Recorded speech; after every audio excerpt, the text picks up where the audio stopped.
Haleluya, puji Tuhan. Segala puji syukur kita kembalikan kepada Tuhan karena Dia baik dalam hidup kita. Saya mau mengajak atau saya mau berbagi firman Tuhan menjadi renungan kita pada kesempatan ini. Haleluya. Di dalam 1 Yohanes pasal yang pertama, ayatnya yang ke-9 berkata, jika kita mengaku dosa kita, Ia setia dan adil, sehingga Ia akan mengampuni segala dosa kita dan menyucikan kita dari segala kejahatan. Haleluya, puji Tuhan, kita bersyukur punya Tuhan. Nah, saudara-saudara dalam kasih Tuhan, tema kita adalah pengakuan dosa. Terjadinya pemulihan dalam hidup kita manakala kita mau buka hati, mau mengakui bahwa kita melakukan hal-hal yang bertentangan dengan firman Tuhan. Ketika kita tidak membuka hati, maka tidak ada pengakuan di sana. Ya, tidak ada lawatan Tuhan. Nah, saudara-saudara dalam kasih Tuhan, tidak mudah mengakui kesalahan. Itu tidak mudah. Ya, apalagi dia gengsinya tinggi sekali. Nggak bakalan. Ya, apalagi egonya, ya nanti kalau saya mengaku, nanti apa kata orang? Di mana wibawa saya? Kadang-kadang ada orang berpikirnya seperti itu. Nah, saudara-saudara dalam kasih Tuhan, kita lihat contoh di dalam Alkitab, yaitu Kain. Adalah contoh yang nyata.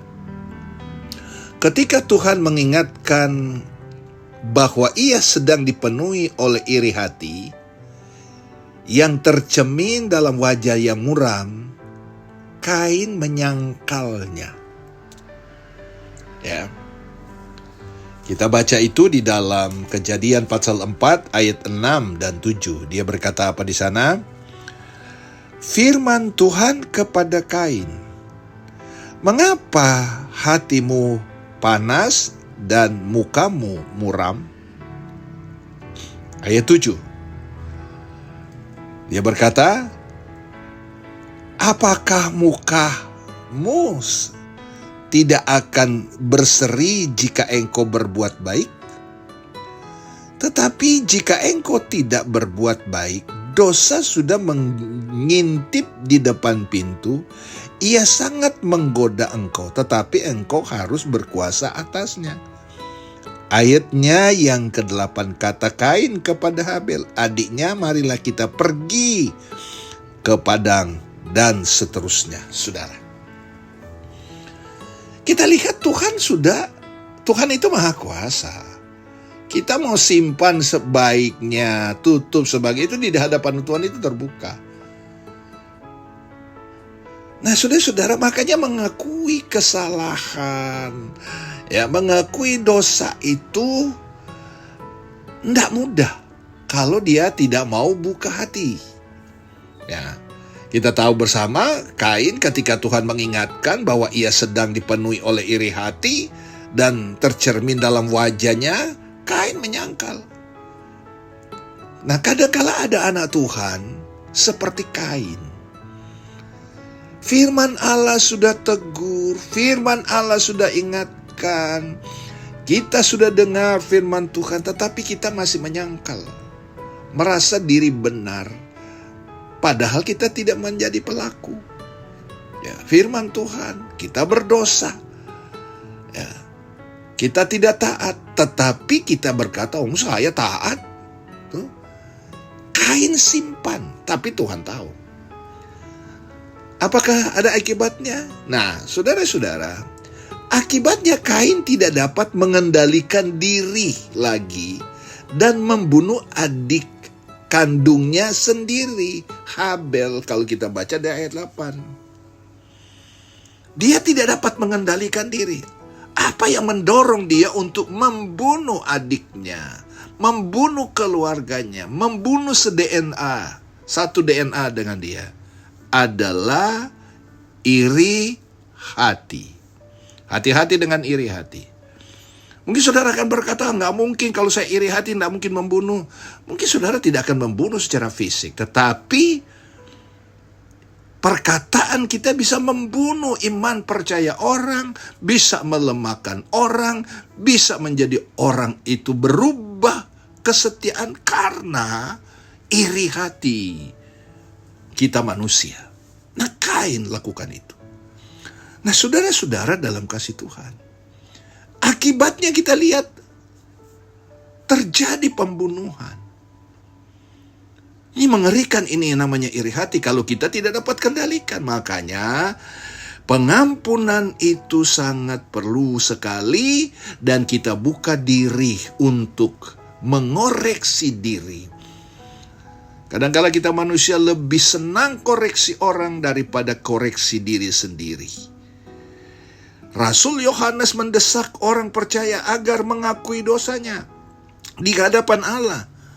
Tidak mengakui dosa berarti menipu diri dan tidak menghormati Tuhan. Itu kata Yohanes.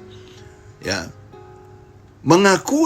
Tidak mengakui dosa berarti menipu diri dan tidak menghormati Tuhan. Padahal Tuhan Yesus telah mengorbankan dirinya dengan harga yang mahal.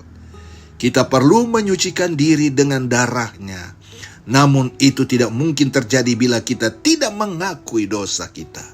Mau dipulihkan. Pengakuan itu hendaknya tulus dan mendalam, agar Tuhan menolong kita melihat dosa-dosa kita yang masih tersembunyi. Ya, untuk itu dibutuhkan kerendahan hati dan keterbukaan. Kerendahan hati berarti mengakui bahwa kita tidak baik dan tidak layak. Sedangkan keterbukaan berarti kesedihan untuk mengakui bahwa ada hal-hal yang masih tersembunyi. Ya, sekalipun pengakuan itu menyakitkan, pengakuan yang sungguh-sungguh akan menghasilkan pertobatan. Haleluya. Ketika kita berdosa, kita perlu, saudara-saudara ya, kita perlu secepatnya datang kepada Allah untuk mengakui secara spesifik. Penundaan akan berdampak buruk. Jangan ditunda-tunda. Dosa yang tidak diakui membuat kita mengulangi kembali dosa yang sama. Ya. Kita tidak lagi hidup di dalam terang. Relasi kita dengan Tuhan dan sesama pun terganggu. Sebaliknya, pengakuan dosa yang dilakukan segera membuat pertumbuhan rohani kita semakin pesat. Ya, maju. Ya, Tuhan pun berkenan mengampuni dosa kita. Jadi saudara-saudara dalam kasih Tuhan, ya, mari kita kembali kepada Tuhan. Nah, datang dengan penuh kerendahan. Jangan, dosa itu tidak akan selalu menghasilkan damai sejahtera, tetapi menghasilkan hal-hal yang buruk ya dalam hidup kita, dan konsekuensinya ada.